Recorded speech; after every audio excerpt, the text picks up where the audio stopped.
આધ્યાત્મિકતાના ઉત્સવમાં એકતાની મિસાલ એટલે ગાંઠવડ મુસ્લિમ સમાજ। સમગ્ર દેશમાં જ્યારે જાતિ વિગ્રહ અને જાતિવાદ માનસિકતાનો પડકાર ઠેર ઠેર જોવા મળી રહ્યો છે, ત્યારે કોડીનારના ઘાટવડ ગામે હિન્દુ મુસ્લિમ એકતાનું જ્વલંત ઉદાહરણ જોવા મળ્યું છે।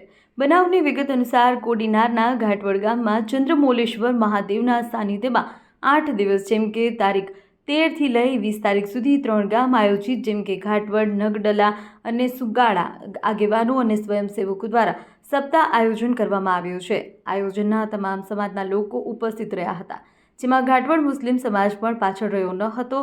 આજે ઘાટવડ સમસ્ત મુસ્લિમ સમાજના આગેવાનો અને યુવાનો દ્વારા વ્યાસપીઠ ઉપર બેસેલા વક્તા રાધેકૃષ્ણ બાપુને ફૂલહાર પહેરાવી સન્માન કરી શાલ ઓઢાડવામાં આવી હતી અને મુસ્લિમ સમાજ દ્વારા 5100 રૂપિયાનું દાન અર્પણ કરાયું હતું।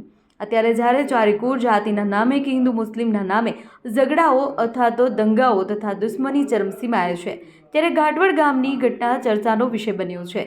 મુસ્લિમ સમાજ અને તેમની ધર્મચુસ્તતા વિશે જ્યારે ગેરસમજ પેદા કરવામાં આવી રહી છે, ત્યારે કોડીનારના ઘાટવડ ગામની મુસ્લિમ સમાજની એકતા માટેની પહેલ તથા ધર્મના સન્માન કરવાની લાગણી અંગેના સમાચારોએ મુસ્લિમ સમાજ ઘાટવડ જ નહીં પરંતુ સમગ્ર ગુજરાત માટે એક શાંતિનો એકતાનો સંદેશ આપ્યો છે।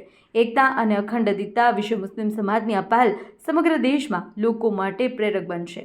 આ પ્રસંગમાં ઉપસ્થિત ઘાટવડ ગામના સરપંચ રફીકભાઈ મહેતર તથા મુસ્લિમ સમાજના પૂર્વ પ્રમુખ ઇકબાલભાઈ સેલોત, હાજીભાઈ સેલોત, યુનિસભાઈ સેલોત તેમજ પત્રકાર સબીરભાઈ સેલોત, પંચાયત સદસ્ય અલ્તાફ સાયલી અને ગફારભાઈ ઉખાઈ તથા અશરફભાઈ વલિયાણી તેમજ યુસુફભાઈ સેલોત તથા નામી અનામી મુસ્લિમ સમાજના આગેવાનો યુવાનો ઉપસ્થિત રહ્યા હતા। અહેવાલ માં ન્યૂઝ, સબ્બીર સેલોત, કોડીનાર।